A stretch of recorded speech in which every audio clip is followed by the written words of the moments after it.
Good morning. Welcome back to the branding experience. We are now in week 7. If it's a regular semester, if it's in a quad semester, we are in week 4 right now. So today we're going to get right into it. But before I do, I just want to remind everyone as well. I am online for help on DC Connect. Between the hours of 4 or 5 on Mondays. So you can go to the virtual classroom and I'm there if you have any questions. All right. So let's get right into it. So today we are going to go over or finish off at least the 6 forces.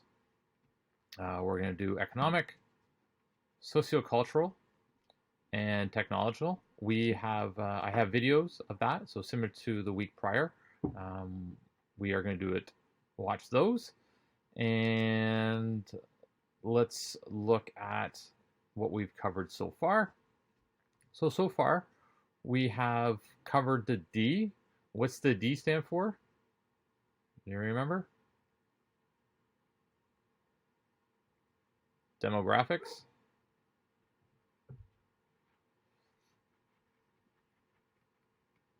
So what is that? So those are things like age, gender, income, education. Okay, and there's a few, but those are your biggies. The next one is the C that we covered, which is competitive forces.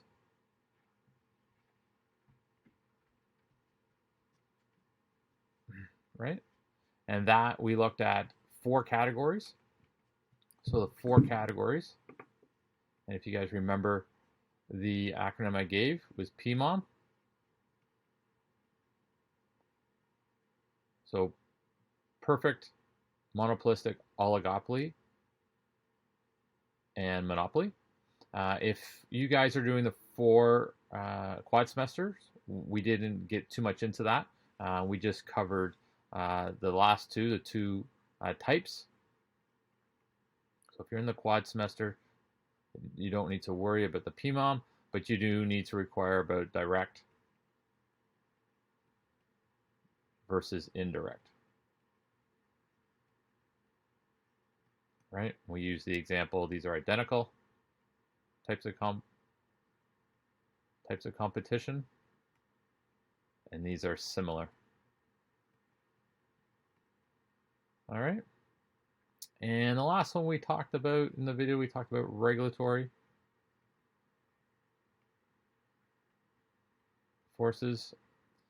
And these are basically rules slash companies that make it fair play. Make sure everyone's doing things, playing by the rules so that it's fair for everyone. So the competition is kept fair. And we talked about how the CRTC, there was a video about the CRTC regulating Netflix and how they were all upset because they can't control the internet. All right, so let's get right into it, and let's get into looking at the other forces. So today we are going to look at economic forces. We're going to watch a video on that. We are then going to watch a video on social-cultural forces, and there's another acronym in there that I talk about. I love my acronyms. And then the last one today that we're going to talk about is technological forces. And there's a good little video in that I like talking about as well. All right, so let's get right into it. So just as a heads up, this video is my YouTube channel. That's when I'm talking about the assignments. Please disregard. Only refer back to what I talk about in this video at the end of the video today, and refer to DC Connect. Disregard what I'm referring to any quizzes or tests or assignments in the video. All right, so let's get right into it.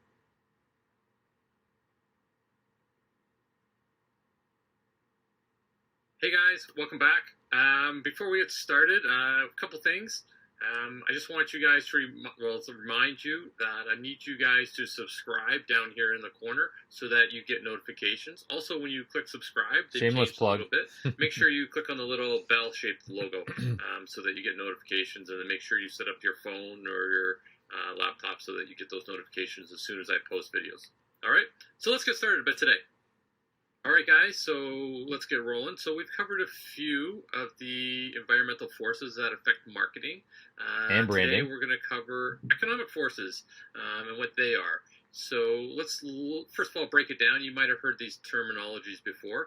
We've talked about macroeconomics before in class a little bit. I think we've touched on it briefly. We haven't touched on that, but that's okay. And then we're also going to look at microeconomics. So really, for us to move forward with this, we really need to understand the difference between the two, because there is a big difference, and it's something that you guys, if you're getting into marketing, you really need to fully understand. All right, so let's look at that now.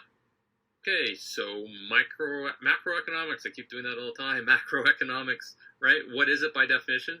So it's the study of the behavior of the economy over a certain period of time. So some of the things that it looks at is unemployment, it looks at growth rate, it looks at the GDP, many other variables depending on what you're measuring. But macroeconomics, when you think of it, it's looking things on a global scale. Like if you think of macro computers or anything macro, I think it's big, right? So if you think micro, you think of microchips. Computers, you think small, is tiny. When you think macro, you think big, right? So we're looking at things on a larger scale. So you could be looking at it from a country side. You can look at it from a provincial side, city side. All these variables can play a role. You can also look at it even from a company standpoint, where it's a little bit bigger. So a multinational company could technically be looked at. You look at the macroeconomics of that company. Breaking it down, it's a little bit gray area. But as far as marketing terms and what we're looking at right now, I mean, that's something that obviously plays a huge role. But I want to be looking today, we want to look at more detail, understanding microeconomics, because that really has a direct impact on marketing and how it affects you as far as your projects go. And branding. In the future. All right, so let's look at those now. It's your personal brand that we're looking at. So let's say John works at McD's, and he makes $10 an hour, and on average, let's say he works 20 hours per week, right? So how much money does he make a week? Right, and if you said $200, you would be correct. However, for those that have part-time jobs, you would know that this isn't what you get on your paycheck. Something happens. You don't get this amount, right? You probably get somewhere in the range of, I don't know, maybe $178, somewhere in that ballpark, depending on a certain bracket that you may fall into, right? So what comes off of the $200? If you said taxes, you would be correct. So once he gets paid the $200, the government takes his tax. So he would, let's keep the math simple. Actually, let me just erase this. Oops, erase this. And let's write over here. So he makes the $200.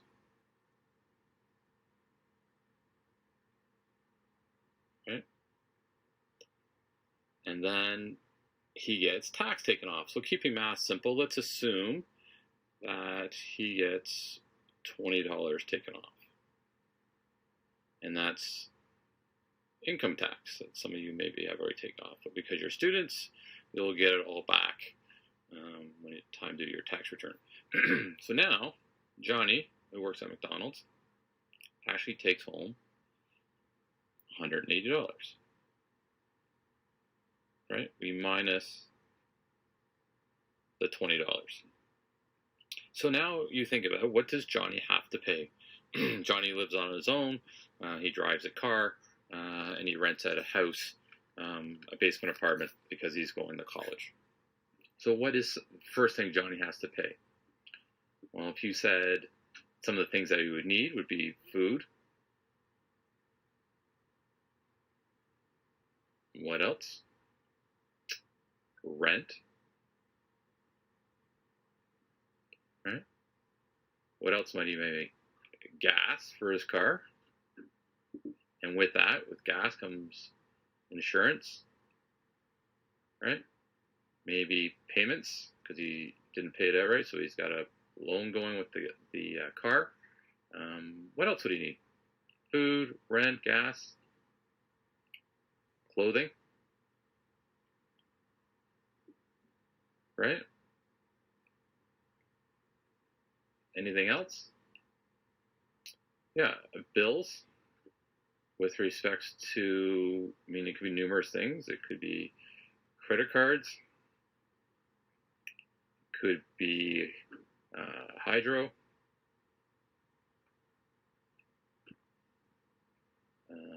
what else could it be? Anything else with regards to bills? It could be any loans, school loans, right? So all that. So let's assume, I mean, there's many others, but we'll just assume. I mean, another one that I tend to forget all the time that's really common right now is your phone bill. That's key, right? That's a biggie. It's a necessity nowadays. Right? Okay, so after all that's said and done, let's say that is equivalent to, I don't know, $130, because that's quite a bit of things that he has to pay first before he does anything with regards to spending on anything else. And that's up per week. How much does he have left over? Keep in mind, it's per week that we're talking about. Right. If you said $50, right, is what Johnny has left over per week to spend on what? What would he spend that on? Right.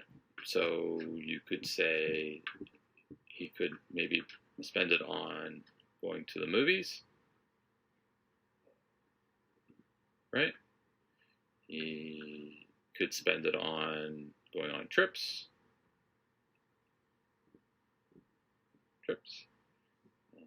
He could watch it maybe on streaming services, so which kind of ties into the movies, but could be separate. Here I was talking more about actually going to a brick and mortar movie theater, where here he would be downloading movies, because that's a big thing right now. So you wouldn't be streaming as much.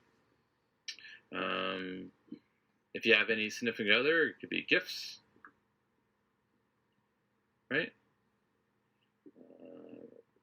And I mean that, and anything else basically that he feels that he would want. And that's a key word to look at, because it really helps define this. Because when you're looking at student management with regards to their income, this is something we always get confused. And this gets kind of gray area, right? Because a lot of times these things kind of slide into this category up here. So I like to define it a little bit differently. I like to look at it this way. This is a real easy way to do it. Needs, right? You need food. And some would argue you need your phone, but that's okay. You need to pay rent. You need to pay gas. You need to have clothing. You need to have all those things. And really it's needs versus wants. And I like using this because that really helps to define it, right? You want to go out to the movies. You want to go on a trip. You want to buy gifts maybe for your significant other or what have you. So this is really what defines it. And people that struggle with their own personal financial management this is a very blurry area, right? If you think about yourself, right? Going to McDonald's 5 days a week is not a need as far as food goes. It's a want when there's probably lots of food at home, right? So that's what we're going to look at, and we'll look at defining these a little differently in the next video. All right, so we've gone through the example now. So let's look at it a little bit further and how it relates to this chart. that economist use. It helps label things a little bit easier so that you understand how it ties into marketing really, really well. And branding. So Johnny, an example that we used, John makes $10 an hour, and he worked 20 hours a week working at McDonald's, right? He thinks he's going to get paid $200, but that's not the case, right? So something happens to his paycheck. But first we need to understand one thing, right? Is that the very first payment that he thinks or his income, which is $200, is known as gross income. Gross income is before tax. Guys, I need you to remember this. It's going to get very confusing if you get it mixed up. And also when you do equations, that'll be, I don't know, on the test, right? So remember, gross income before tax, right? That might be on a quiz. I don't know. Johnny thinks he's getting $200. He doesn't. He opens up his paycheck. It says 180 in the example that we used in the previous slide. So now he's left with $108. Well, now what's he need to pay it on? Well, he needs to spend it on food, shelter, rent. I think we also use examples of phone, gas for the car, any things that he has to pay, right? It comes out maybe on a monthly basis, or he has to, and something needs in order to survive, right? Clothing, etc., etc. And that may change depending on the person's lifestyle, but for the most part, that's what he spends the money on. That's known as disposable income. So after Johnny pays for all that stuff, what's he left with? Well, he's left with the things that he wants to spend, right? So we gave examples of movies. We gave the examples of maybe streaming. We've looked at gifts. Anything that he wants to spend it on. It could be anything like new electronics, new phone case, new charger, some new lighting, a new computer, whatever he wants, right? And that's really important to understand when we're explaining the difference between the two. And again, it depends on the person's lifestyle. Well, when we look at the wants, economists look at and call that discretionary income. So discretionary income is the wants, the things that you don't have to buy, right? You could even possibly choose to save it. When you're in times of going into a recession, you tend to want to hold back. You don't want to spend money on those trips. You may not want to buy a new bike. You may not want to buy a new computer, and the risk that you may need that money. Because that's the challenge that marketers need to understand is depending on what your product or service is, which category does it fall into? Does it fall into discretionary income or disposable income? Which one of these? And when you think about it, when you're going through a tough time in an economy, when people are not spending as much, which one would get affected most? Especially during right? COVID. And if you said discretionary income, you'd be correct. And that's where some companies need to struggle. You need to understand where the economy is as a whole so that when you're looking at your project or your assignment, how well it will do. Because if you're asking for money from the bank, it's important because they're going to ask you these and saying, how are you planning to survive? All right, so as a quick review, right, needs versus wants, that helps you define the two. So on a test, if I ask you if Johnny bought a new car, where would that fall under? Would that fall under his disposable income or his discretionary income? If Johnny bought a new pair of shoes, would that be disposable or discretionary income? If Johnny went grocery shopping, would that be disposable or discretionary income, right? So make sure you know the difference between the two, and that's why I was like, it's the needs versus wants. All right? So there's a quick assignment on D2L, so hit it up. Be careful. Okay, so let's talk a bit about branding and how it relates, because this was directed a little bit towards marketing, and we talked about it. Why would it be important? Well, when you're looking at from a microeconomics from a personal level, remember your personal brand, who you are, that would fall into a category because how are you going to survive? How are you going to maintain that brand? Do you have the economic resources to maintain that brand? Like maybe let's think this way. So let's say you want your persona where you choose from your personal branding statement to maybe, be very well known, and you're going to execute that by being wealthy, driving rich cars and fancy clothes and have the latest technology. Well, that's going to cost money. So are you able to support that brand, right? So we need to be realistic. So it's important to understand from an economic standpoint how it impacts your brand personally. All right. Let's move on to the next one. So that's environmental forces. So what comes after environmental? There's an S, social-cultural forces. So let's get into this. Again, just a quick reminder, Let's disregard any assignments and quizzes that it talks about, um, and then we'll wrap it up at the end of this video, and we'll quickly talk about that. All right, here we go. Hey guys, welcome back. So today we're going to continue on with talking about the environmental forces. We're going to focus on social-cultural forces.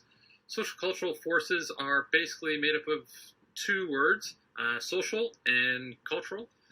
So social forces, what I like to use is the word trends. It kind of helps clarify it, make life a little bit easier to help understand. But if you think of it, what are the social trends happening right now in the world today?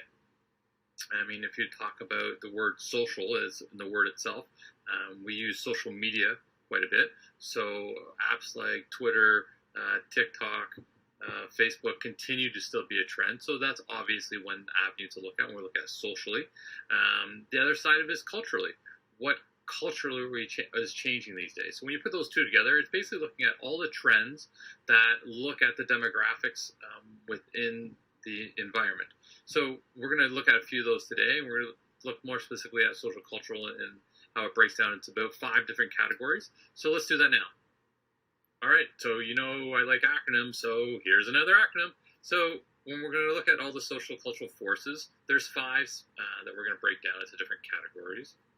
And the word I like to use, or the acronym, another acronym, is MECH. MECH.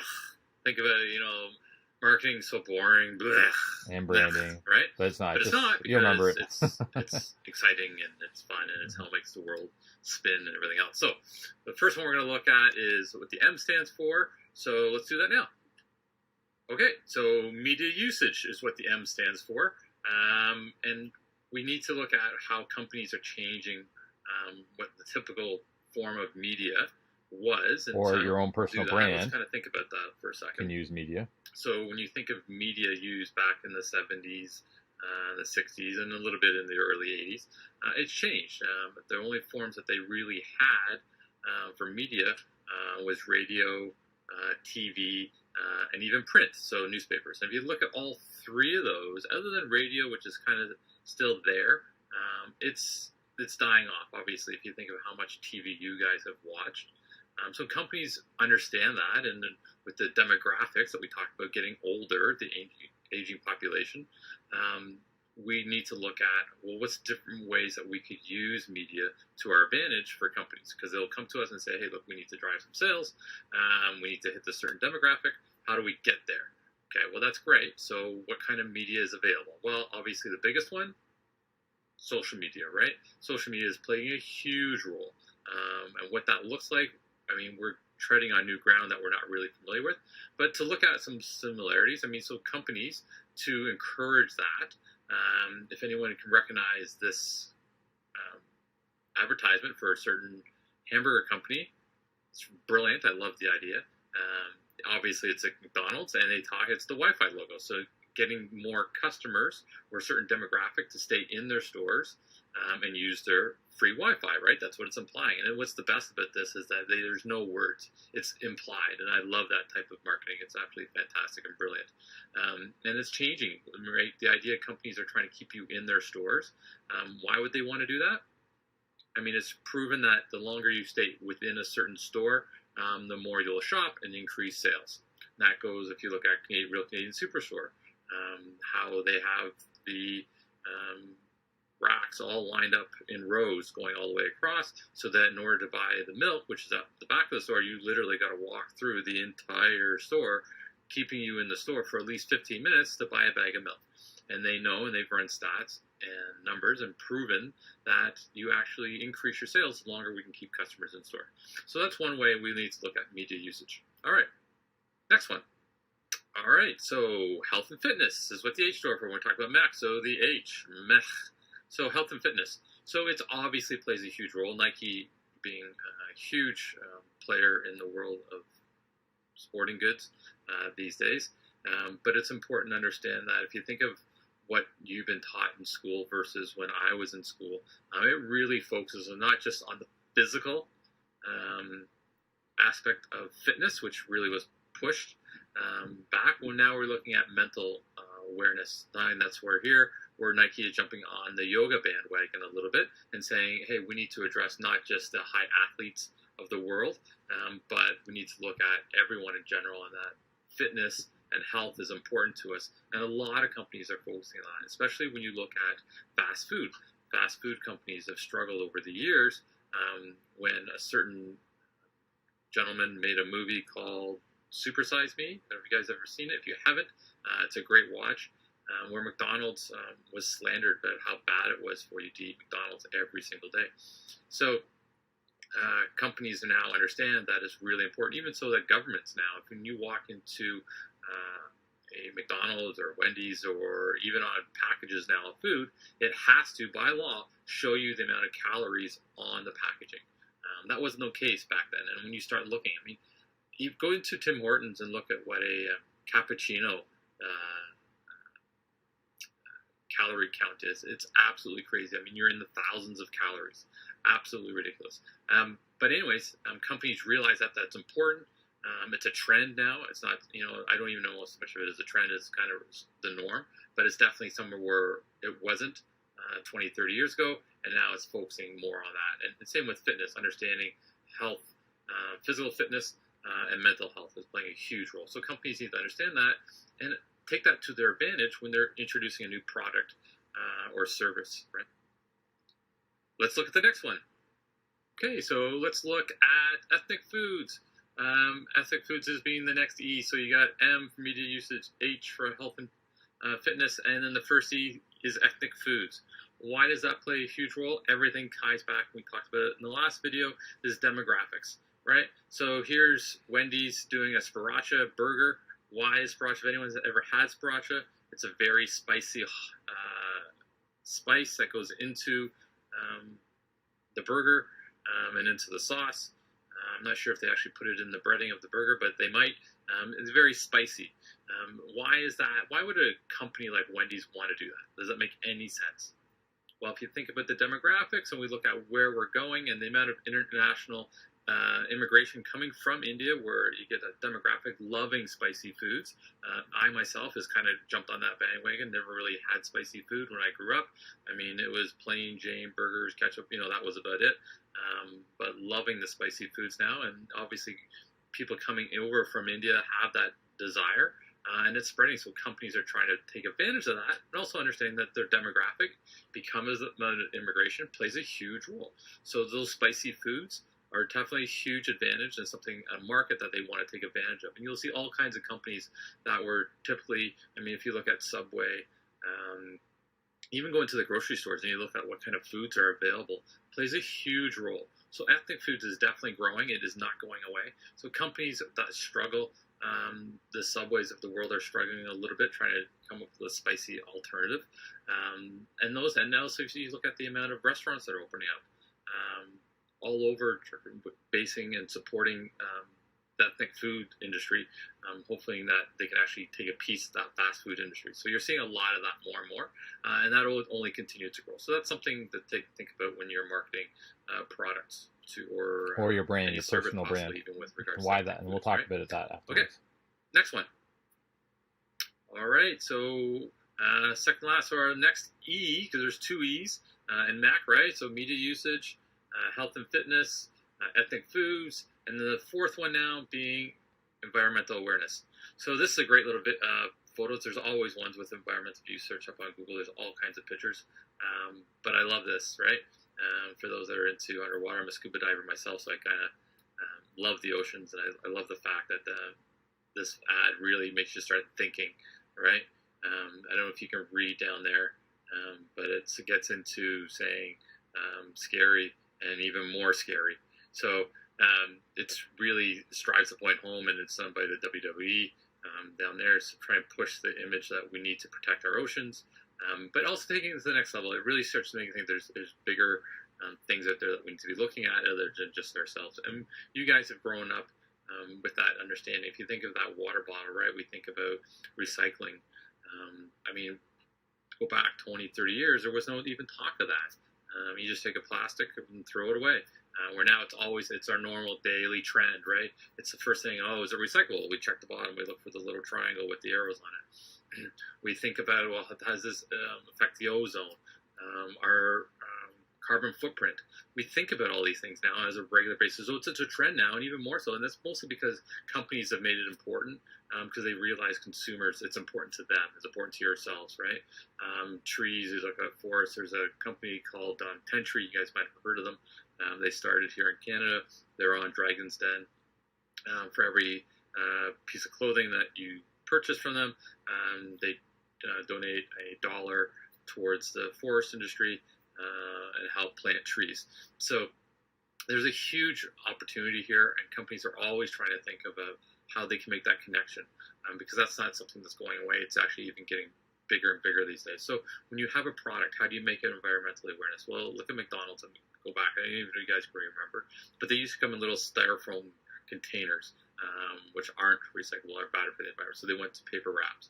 If you look at cups, Tim Hortons, trying to address, if you find a coffee cup, 90% of the time it's going to be a Tim Hortons cup laying on the side of the road. So all these companies trying to look at ways that they can really pull in the heartstrings a little bit to encourage you to buy or use their products. So environmental awareness is really crucial. So when you're thinking of your term projects, think about how does it affect this, because there has to be some angle that you could use that to your advantage. Okay, so next one. Okay, so the last one, changing gender roles. So with this one, it's best to describe. We're going to watch a quick little video. But basically what it's looking at how, what the typical, the stereotypical gender versus males versus females, and where they used to be. So, I mean, if you go back into the 50s or the 40s or even the early 70s, the typical woman would stay home, look after the family, and the male would be out making money and supporting the family. So that's changing. I mean, and this commercial will show that, and it's becoming more and more relevant these days. Certain companies, and I think I mentioned to you guys before, Home Depot is a perfect example of that. They realized 20 years ago that 50% of their clientele was actually women, and they totally revamped their business model. They flipped stores, they made them clean, they make them more appealing, they moved all the pretty products up to the front, or more eye-appealing to the front, and they pushed the more unappealing products and services to the back, because the lumbers are on the end, the plumbing's at the back, the electrical at the back. But when you look at the front, you got the paint, decor, appliances are out the front of the store. So companies like Lowe's and Home Depot realize that. So it's not women in the workforce. That's not what changing gender roles is. It's a whole different thing. That's more economy. But we're looking at more about how companies are realizing that the trend now is that both parents work, and then there's not that the male also stays at home, but also the woman also goes to work. So it's a combination of both. It's not just women in the workforce, right? So let's quickly watch this quick little video. I love this. This is from Tide. Tide does amazing work with their commercials. I think I showed you the Super Bowl commercial that they did last year, which is absolutely fantastic. And this is another one of my favorites. So let's watch this. Hi, I'm a dad mom. That means while my wife works, I'm at home being awesome. I know there's a lot of moms that are out there that look at my unique mixture of masculinity and nurturing, and they find it quite alluring. And I know that there's dads who are out there who are astonished with my ability to dress a 4-year-old. But here's a real kicker. I can take even the frilliest girl dress and fold it with complete accuracy. Boom. And with Tide Boost, I can use the brute strength of dad to mix with the nurturing abilities of my laundry detergent. Now, if you excuse me, I'm going to go do pull-ups and crunches in the other room. Tide Boost is my Tide. What's yours? Okay, so last but not least, so here it is. So social-cultural forces, right? All the changes that are happening with regards to media usage, ethnic foods, health and fitness, or I got those in reverse, health and fitness, ethnic foods, environmental awareness, and changing gender roles. That's playing a huge role in social cultural forces these days. It's just 5 categories that kind of summarize them up. There's a few others, but at the end of the day, these are the masses. I want you to really take time when you're doing your projects just to think about how all of these apply, or can you use it to your advantage to market your product? Because that's the key, right? Don't just focus on just one thing. There's all kinds of opportunities out there. Okay, so that's a reference to marketing, but when we're talking about branding, How do you make the connection? Well, the connection is, do you believe in these forces? Do you believe that they have an impact on you? How you develops you? How it defines who you are? And it's important to understand how it impacts you. And if you need to make changes, really, at the end of the day. Because when you're branding yourself, companies want to make that connection. Do they fit with you? So that's kind of what we want to look at, is understanding that these trends that are happening socially and culturally, how do they impact your brand? Okay? All right, let's move on to the next one, the last and final one. And then we'll chat how this ties in branding. Again, just a quick recap. So when I make any reference to assignments and quizzes with regards to here, in the video, disregard, and we'll talk about the homework in the next slide. Okay, here we go. Hey guys, welcome back. So today's going to be a little bit different. It's not going to be too long of a video of me talking. I have a couple of videos in the links I'm going to have you watch with relation to We're not the going to watch assignment the this videos. week. So let's kind of get going. Also, as a reminder, make sure you subscribe and click the little icon so you get the notifications, okay? All right, so let's talk about technological forces. This is something that has changed quite dramatically over the last 15, 20 years, and even more so ramping up. And it's kind of blending in with another force that we've already talked about. And it uses the word trends in it, and we talked about that. Can you guys think of which one we're referring to?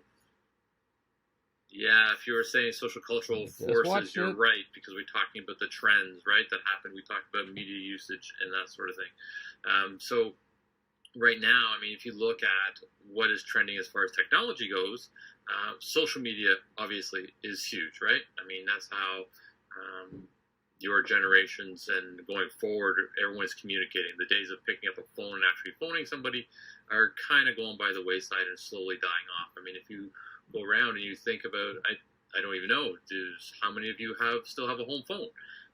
Have your parents got rid of your home phone now, right? I know we have. It's been almost 5 years. I mean, because really the only person that was using that phone was either grandparents or telemarketers, right? So everyone just basically got rid of it. And if you think about it, we don't even call anymore. We text. That was the next thing, right? We text. We don't pick up the phone. We find it more user-friendly and more productive to use texting so that we can communicate that way. And even how we watch movies, it plays a huge role. I mean, we don't watch TV. If you look at how many of you still have cable boxes, either Rogers or Bell box. If you don't have those anymore, probably it's because you're streaming movies, right? You're using Netflix, Crave, Disney Channel. I can't think off the top of my head, but there's other Amazon. YouTube is doing it more now, and Amazon Prime.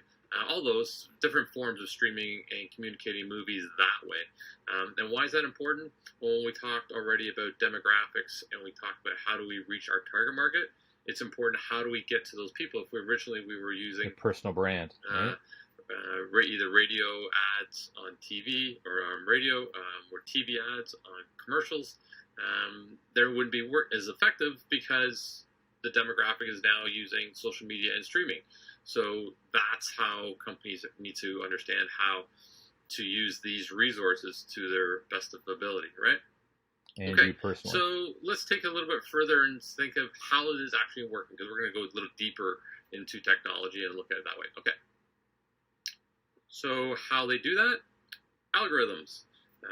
If you aren't familiar with how an algorithm works, it's basically a mathematical equation that follows your clicks, your likes, your dislikes, how long you've been on a computer, all these factors that when you're in front of a computer screen, whether it be on your phone or your laptop or your PC, it tracks where you go and how long you spend on sites.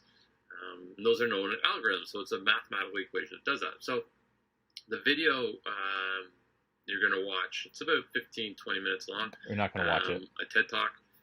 Really gets into specific examples of how they've used algorithms. And keep in mind, it's a little dated. I think it's from 2017. But this one, it's important to understand how this works if you aren't familiar with it already.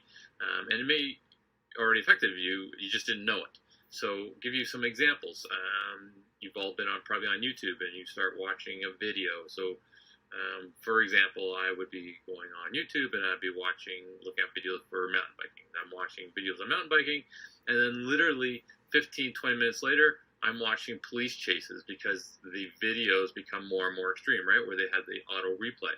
And it's suggesting to me from my past history, whether it's things I've searched on the Google or history on YouTube or whatever, it suggests movies for me or shows for me to watch on these video links.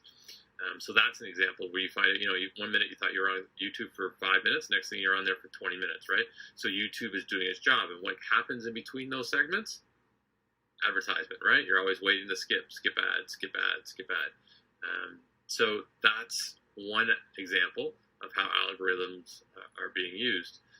Another one example, if you ever Google searched the price of something. So if, say, you're looking at what the new price of Nike Jordans go for. Next thing you know, on either your Instagram or your Facebook page, it may even pop up in a sidebar in your Google search. You'll see a day later or the next day or even within hours, you'll see advertisements for those Nike Jordans. Right? That's algorithms at work. And the more and more it does that, it grows and develops a profile. A perfect example, if you took your laptop and you took your friend's laptop and you searched dog food, you would look at each, and if you did it in Google, if you looked at your laptop and you looked at your friend's laptop, the options that come up outside of the ads, right? Because you can advertisers actually buy ads to be at the top of the space in a Google search. After those, you'll see that might be a little bit of a difference, and that's basically the algorithm at work deciding what they think is best for you to go to, right? So that's why you find it difficult sometimes if you're searching maybe on your laptop and then you go to school and you use a different computer and you're like, oh, I just searched dog food and the website was right there. And now all of a sudden it's not there. It's like on page 2 or page 3, or it's really difficult to find. That's the algorithm at work, because the algorithm is trying to say, okay, well, you've been at this website. This is probably what I would suggest. And because you're using a different laptop at school that's used by a whole bunch of different users, it changes. The algorithm gets all messed up, right? You think if everyone's putting input in, it kind of messes it up a little bit. But your own personal one is really kind of crazy, how it actually comes up with a history for you. So, I don't have much more to talk about. I think the videos is self-explanatory. I don't want to talk too much today. I hope everyone is well. So there will be another assignment, technology assignment. So there's no assignment with regards to that, but let's talk briefly about that for a second. I mean, when we're looking at how technological forces affect your personal brand, it's how you're communicating. So it's important to understand that you have options, right? When you're trying to create your brand or support your brand, are you using technological resources? I know some students that actually have used YouTube channels. They have their own personal TikTok sites. Are you using LinkedIn to post your professional page? So there's lots of resources out there. And just keep in mind that they are accessible through other people, depending on how you have your privacy set up. So it's really important to understand that technological forces is constantly changing, and you got to stay on top of it so that you are protecting your brand. Because really, at the end of the day, that's what we're trying to do, and we want to make sure that we're consistent with the brand that we're pushing, perceiving out there that you want to achieve. You want to make sure that it's supported using all the resources available for you. Okay, so let's look at homework. Whoops, that was crazy. All right. So first thing I want you guys to do, just review the week 7 checklist. And then I want you to do quiz number 4 for the economic quiz. So quiz 4 for economic. And you're going to do the Decrest review. Okay. Keep in mind that once the quizzes start, you'll have 1 hour to complete. And last but not least, you should be finishing up the major assignment number 1. We did the progress assignment to number 1 weeks back. So now we need to be finishing up assignment number 1. But make reference to your DC Connect page for specific deadlines and dates. And if you have any questions, feel free to reach out to me. You just go under class list and you'll see my name that way. All right, so that's it. I will see you next video. Stay safe, people, and we'll see you next video.